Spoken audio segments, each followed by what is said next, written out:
Good afternoon, one and all. So we welcome you again in another year on World Breastfeeding Week 2024 celebrations along with us. So as has been the trend with the Department of Foods and Nutrition, we continue it celebrating the most important week for the mother and the child, that is the World Breastfeeding Week 2024. This year's theme is Closing the Gap, Supporting Breastfeeding for All.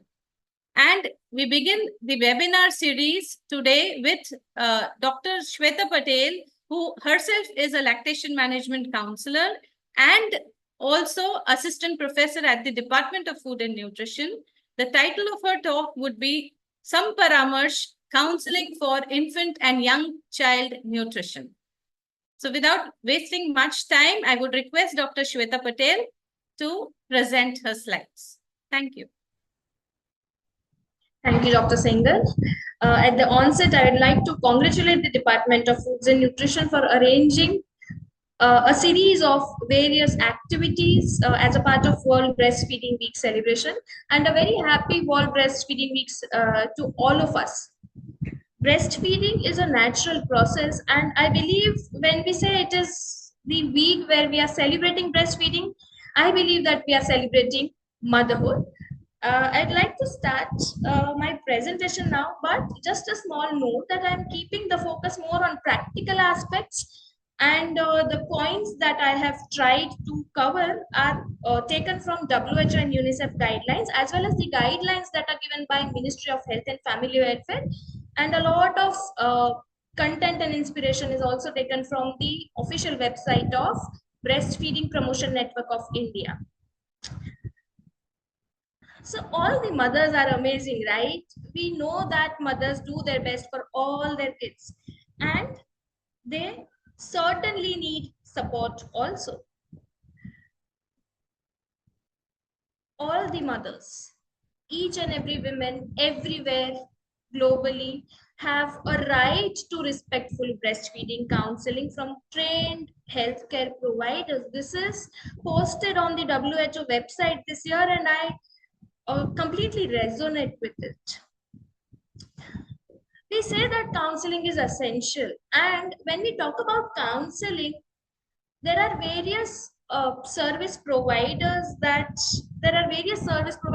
are involved in the process of counseling, whether it is a nutritionist, or it is a nurse in a hospital or a maternity care unit, or if we talk about India, we have various grassroots level functionaries that are involved in counseling. And why so much focus is given on counseling? Because a Cochrane review, which is cited by World Health Organization, has shown that only counseling alone reduces the likelihood of not initiating breastfeeding within first hour of birth.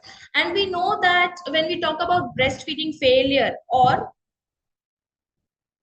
when we talk about breastfeeding failure, or when we talk about failure to initiate breastfeeding on time, even if a delivery has taken place in hospital, the rate is high, and that one missed opportunity reduces the number of mothers who are able to exclusively breastfeed their children.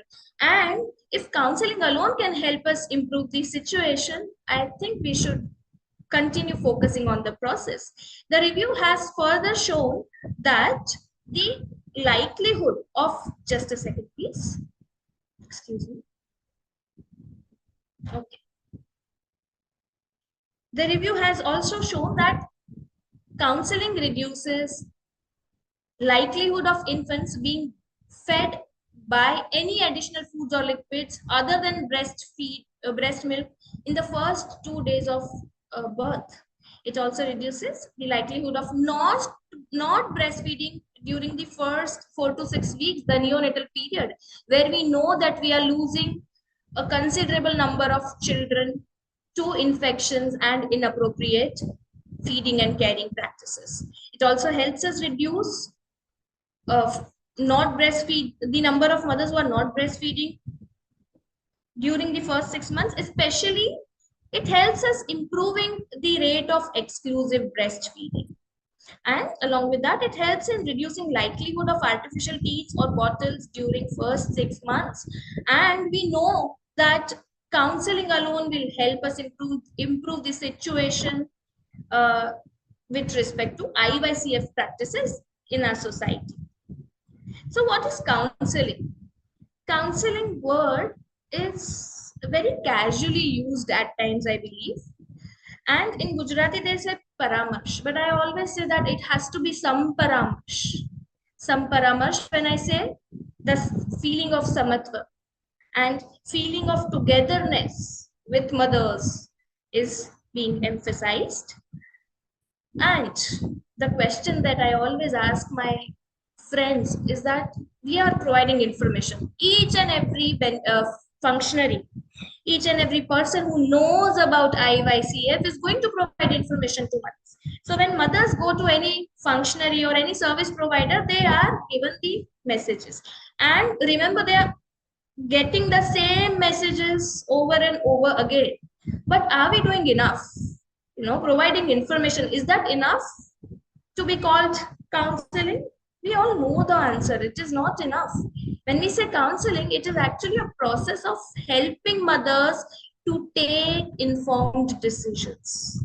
We are not supposed to take decisions for them, right? It is the mother who is going to take the decision which she believes is the best for her and her child.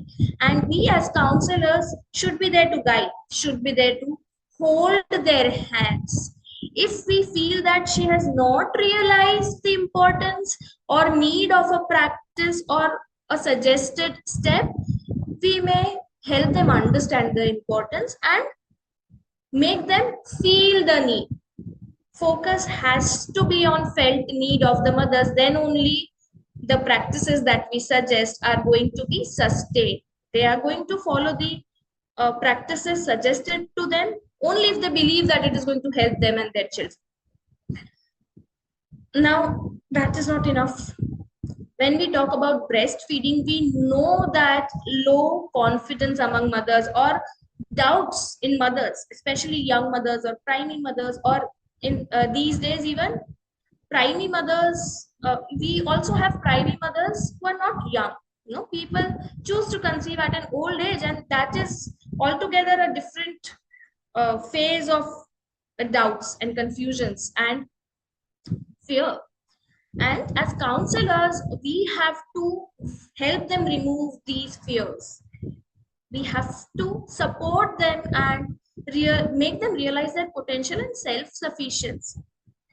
How can we do that?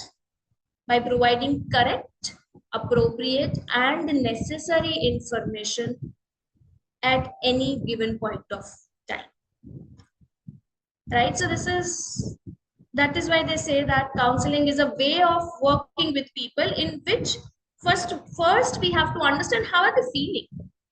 Their feelings, their fears, their questions, their beliefs have to be given importance. And the second step should focus on help them decide what do they want to do in their situation. So in counseling, the focus should not only be on giving information, but it should be more on capacity building, because as I said, information is everywhere, especially in the era of social media. They are being bombarded with information from all the directions. So they have information, and they also have many sources who will give them authentic information. So there's no dearth of information that they have, but still they struggle to practice what is suggested, and that is why the focus has to be given on capacity building of these mothers. So that is why the World Health Organization has written in their guidelines that breastfeeding counseling, or IYCN counseling, if I may say so, is not intended to be a top-down intervention. We're not supposed to telling them what to do. If we prescribe, they may not subscribe to our ideas. We have to be their guide, hold their hands, and let them decide what they want to do. These are a few recommendations for breastfeeding counseling given by World Health Organization in their guidelines. The recommendations suggest that all the pregnant women and all the mothers who have young children should be provided with breastfeeding counseling. When should we provide counseling? We all know that if we want them to initiate breastfeeding on time within first hour of birth, we have to start giving them information and we have to start counseling them along with a focus on capacity building and confidence building from the antenatal period itself. Postnatally also they need counseling and most of us do that. However, we still have to lay more focus on providing them counseling up to 24 months after pregnancy or longer if needed. The guidelines say that the mothers should be counseled at least 6 times, and if needed, additional counseling sessions can be taken. And the best way of counseling is face-to-face counseling. However, we know that in today's time, it is not always possible to give them face-to-face counseling in all sessions. So that is why face-to-face counseling sessions can be given in a combination with telephonic or remote modes of counseling if and when needed. Uh, there are challenges that mothers face, and we know a few challenges. Initiation of breastfeeding may be a challenge for a mother who is undergoing C-section delivery, or somebody who believes that I'm not getting enough breast milk. A baby may be crying because of some other reason, and the mother would feel that I'm not able to provide for my babies. And there may be many such challenges that we may come across in our day-to-day lives. See, the mothers would come and share such challenges with us, and we have to try and address the challenge that they are facing. So when should we counsel? As I said, during delivery, if family is present at the time of pregnancy, at the time of birth, they have to be counseled after birth. Immediately after birth, we need counseling. And by counseling, I'm not only referring to providing information, but I'm also talking about giving enough support. Healthcare providers, nursing staff, if they provide support to mothers, we can surely improve breastfeeding rates. Postnatal breastfeeding counseling is also important. And the first few weeks is usually the time when mothers face issues, right? So first few weeks after birth is also a crucial time for establishment of breastfeeding, and we have to give counseling. How frequently should we give counseling? The guidelines say that we have to at least give counseling sessions 6 times, starting from their conception or during pregnancy and post delivery. So which 6 points can we choose? Before birth, anytime. In the 3rd trimester, we can start giving counseling.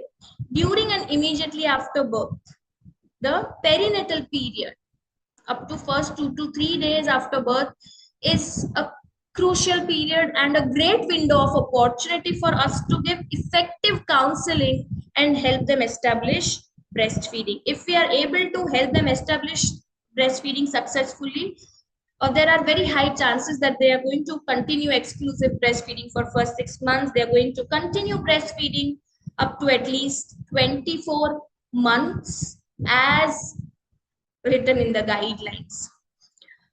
A first and second week of birth, which is the neonatal period, is also important for us, and we can plan a 3rd session of counseling. Early infancy can be the 4th point. At 6 months of age, we know that now 6 months, completion of 6 months is the correct time for initiation of complementary feeding, and the mothers also know.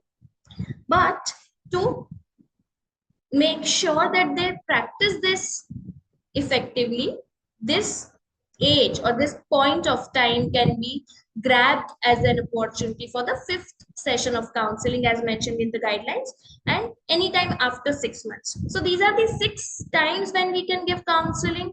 And apart from that, as and when additional contacts are required, we have to be ready to spend time to counsel them. We have to be available for them, so that whenever they have confusion, they can ask and not follow an improper practice.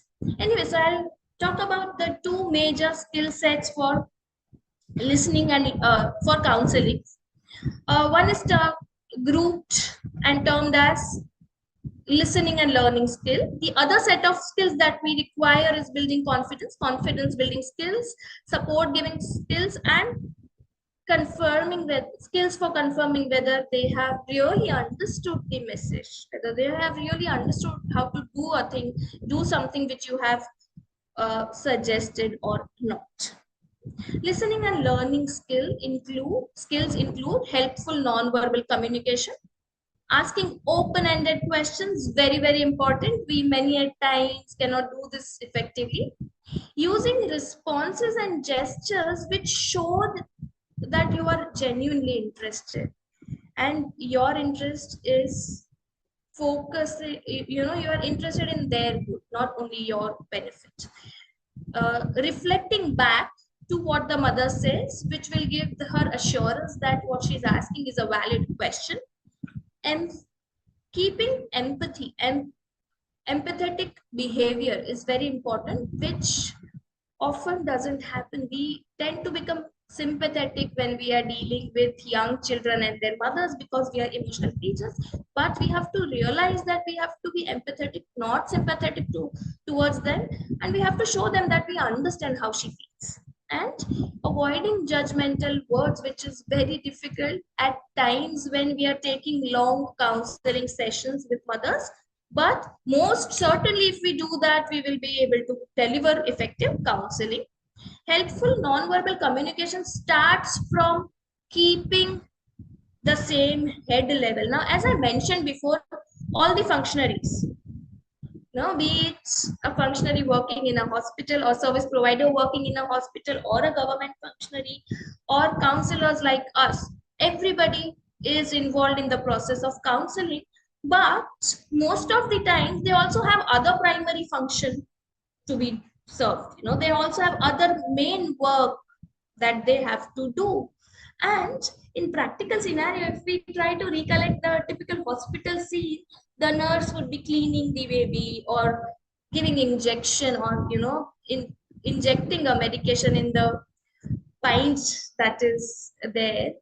While doing those things, the nurse would give the messages because she is supposed to tell the mother what to do, what not to do.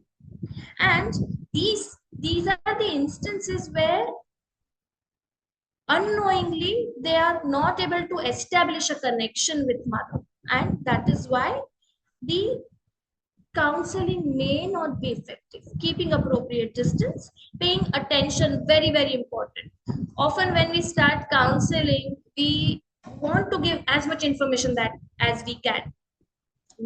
We want to give tell her everything that we know, but often we do not pay enough attention on what she is saying, and that may reduce the effectiveness of counseling. Removing barrier, taking time, very very important. We all are working round the clock and we are doing multiple things, we are multitaskers, but when it comes to counseling, we have to make sure that we take a pause, give time, enough time for counseling, especially when we are counseling mothers. And appropriate touch also helps. When I say open questions, the open questions, we all know that these are the questions that start with how, what, when, where, why. And these kind of questions will not get us one word answers like yes or no. Often when we ask close-ended questions, these questions become leading questions. So if we ask the mother about a practice, if we ask, do you do this? She's going to say yes.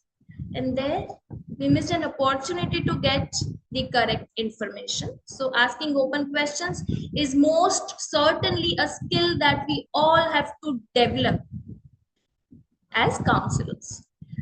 Using responses and gestures that show interest. This is a very common thing that we have to do, and also we think that it is obvious, we do these things, but please try and analyze when you're counseling the next time. Are we doing this right? If we use supporting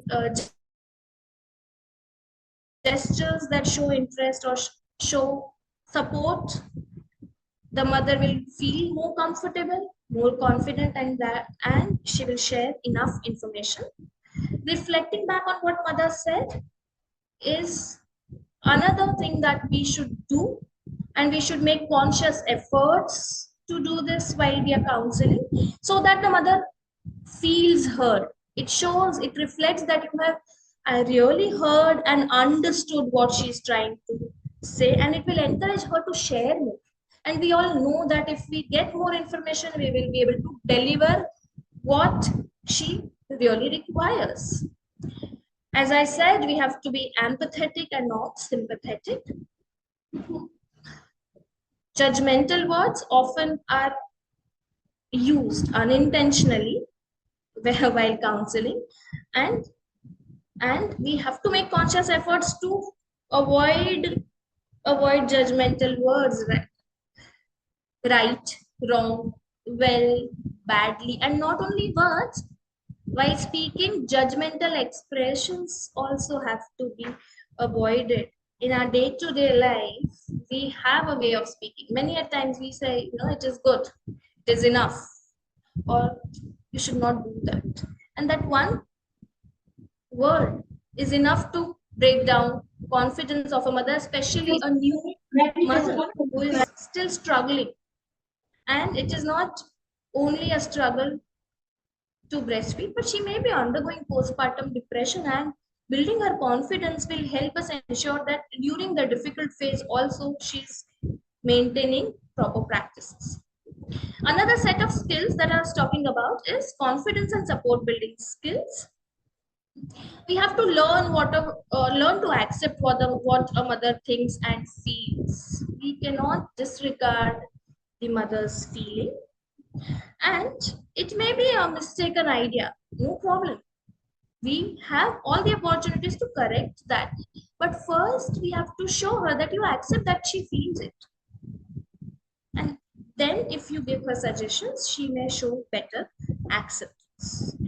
Recognize and praise the right things that the mother is doing for the baby. We all have to remember that we may be the most knowledgeable person in room according to us, but the person sitting in front of us is the mother of the baby, and every mother does her best to provide the baby, to provide for the baby. She puts in all her heart and soul in the bringing of a baby, and there must, even if she's doing everything wrong, there must be one single thing that she's doing right. And while counseling, we have to first recognize what she's doing right, because often we are sitting when we start taking history, or when we ask questions, we are more focused on identifying the gaps that are there. We are focused on uh, noting down what is it that she's not doing correctly, so that we can suggest her the correct things. But the focus should rather be on what is it that she is doing correctly. Let us first praise that. And it will help boost her confidence. It will also encourage her to follow positive practices, and it will make your job easy. It will help you accept your suggestions. Giving practical help, another great thing, because mother, as soon as she becomes mother, the whole focus shifts from her to the baby, and often she is in pain, she is in discomfort, She has to spend sleepless nights, and only if she is comfortable, she will be able to listen to what you're saying and practice. Relevant information, very, very important. As I said, when we start counseling, many at times we want to tell her everything that we know, but depending on the situation, depending on the time when she's coming to you, whatever information is required, we have to stick to giving that information and focus on building her confidence and providing with and making sure that her skills are built. That is enough. Simple language. When an educated mother comes to us, uh, we often start using technical terms, and while technical terms may be known by the mother, but the correct meaning that we want to convey may not be conveyed, because everybody has a different understanding, and that is why it is very important to use simple terms that are familiar to them. And if we are dealing with somebody who is not educated enough, or who is not from a background where she has a lot of information available, we most certainly have to use local and simple language. Each time we have to make only one or two suggestions that she can follow. We should refrain from giving commands, and if we feel that she needs more information, or she may need more information or more suggestions after 2 weeks, we may increase the number of sessions. As I said, we can then take telephonic sessions, or mixed, we can make use of other uh, platforms and give the suggestions after 2 or 3 weeks when she would actually require it. And the question remains the same, and we all have to remember this. We know the answer. We know that one counseling session is not enough, and a small counseling session is also not enough. We have to work with a lot of compassion when we are working with mother, irrespective of their background. Let's again try to remember, it is not just about giving suggestions. She probably knows the do's and don'ts. She probably is being already given the information. She knows when to start feeding. She knows for how many months is she supposed to exclusively breastfeed her child. But the practical issues have to be focused, and she has to be supported. So, as IYCN counselors, or as breastfeeding counselor, we have to help the mother take her own decision, and let us not start deciding for the mothers. Let's learn to stay neutral, and while we have to accept what the mother is feeling, but we also have to learn to say only what we believe, only what is recommended. Remaining unbiased and non-judgmental, and being considerate towards the mother's cultural belief is very important, along with being empathetic. And all these will help us make the mothers self-reliant, which ultimately is our goal. In Gujarati, they say Saksham Mata Swasth Bharat. Let us enable the mothers, and all the children will become healthy. And undernutrition, I believe, should not be a major challenge for a country like us, where breastfeeding was a norm, where breastfeeding is also talked about in ancient scriptures. These are the references that I have preferred for the presentation. Thank you very much. I hope this presentation is helpful, especially for the young counselors, or for the students who want to become counselors in future. I'll stop sharing my screen. Thank you, Dr. Shweta Patel. And it was a wonderful talk, and especially for, as you said, for the young counselors. We will be posting a recording of the session on our YouTube channel too. You can watch us on our Facebook page, as well as the link is there on our Instagram page too. For all those young counselors, do remember, counseling is not a one-day training. You need to add on to your experience. As Dr. Patel has also said, it's not even a one-day job. It takes time. Have patience. So, Dr. Patel, I have received two questions offline. The one of the questions says, please explain the difference between sympathy and empathy using few examples. All right. I'll give very, very simple examples which we may come across in our day-to-day life, especially when we go and visit the new mothers.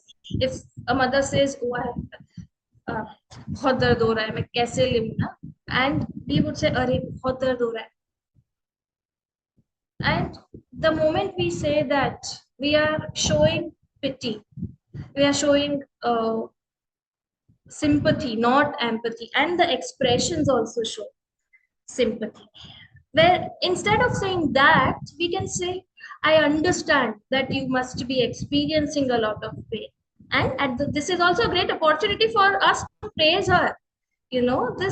This is a great opportunity where we can say that despite of so much pain that you are experiencing, you are trying to establish breastfeeding. You are still breastfeeding your baby. You are giving so much love to the baby. That is great. That is commendable. So we are accepting what the mother is feeling, but we are not showing pity for the mother, which will break their confidence. I hope that answers the query. Dr. Sengar, you are on mute. You'll have to unmute. Yeah, there's another question which says, how can we not be judgmental? Can you throw some light on this? Being judgmental is at times synonymous to being human, I would say, in our society. However, see, as counselors, we have to try and understand the place where they are coming from, the mindset of people, and it takes a lot of practice for sure to be non-judgmental.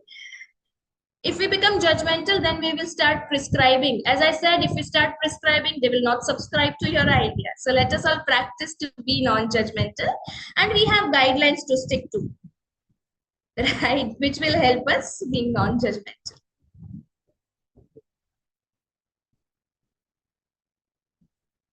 Thank you, Dr. Shweta. And I hope the audience have enjoyed, although due to limited capacity on Zoom, we have gone on FB Live. And I would just take few minutes to thank Professor Anjali Pahar ma'am, Dean of the Faculty of Family and Community Sciences, for giving us this opportunity to conduct the international webinar series. Professor Mini Sheth ma'am, Head of the Department of Foods and Nutrition.